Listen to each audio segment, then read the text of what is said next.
Collector సుడిగాలి పర్యటించారు. Khanapur municipality పరిధిలోని 10వ వార్డును కలెక్టర్ అభిలాష్ అభినవ్ ఆకస్మికంగా తనిఖీ చేశారు. అధికారులు చేపడుతున్న పారిశుద్ధ్య పనులను ఆమె పరిశీలించారు. ఈ సందర్భంగా కలెక్టర్ మాట్లాడుతూ ఫిబ్రవరి 10 నుంచి 15వ తేదీ వరకు కూడా జిల్లాలో ప్రత్యేక పారిశుద్ధ్య కార్యక్రమాలు నిర్వహిస్తున్నట్లు తెలిపారు. ప్రతి వార్డులో మురికి కాలువలను ఎప్పటికప్పుడు శుభ్రపరచాలని అన్నారు.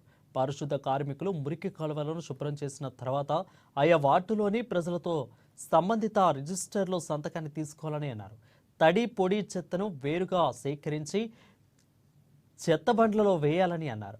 పిచ్చి మొక్కలు పొదలు తొలగించే విధంగా చర్యలు తీసుకోవాలని ఆదేశించారు.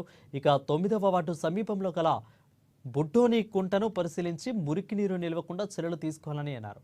అనంతరం మస్కాపూరు కేబీబీవీపీ పాఠశాలను సందర్శించారు. ఇక అదేవిధంగా వంటగది, సరుకులు నిల్వ గది, విద్యార్థుల వసతి గృహాలను తనిఖీ చేశారు.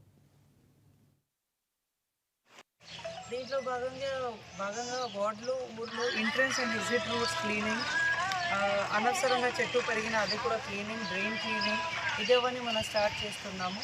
ఖానాపూర్ మున్సిపాలిటీలో నేను ఈరోజు ఇప్పుడే జస్ట్ పరిశీలన చేశాము. ఇక్కడ వార్డు క్లీనింగ్ ఇప్పుడు స్టార్ట్ చేశారు. చాలామంది జనాభాతో కూడా ఇంటరాక్ట్ అయ్యాము.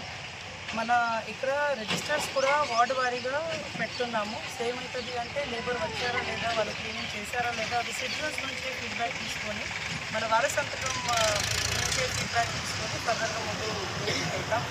ఈ ఊళ్ళో స్వచ్ఛత క్లీనినెస్ చాలా ఇంపార్టెంట్. ఎందుకంటే క్లీనినెస్ ఉంటేనే హెల్త్ అవుతుంది. సో మన ఇది నిర్మల్కి హెల్తీ ఉండాలి కాబట్టి విశ్వకర్మల సమస్యల పరిష్కారానికి తమ వంతు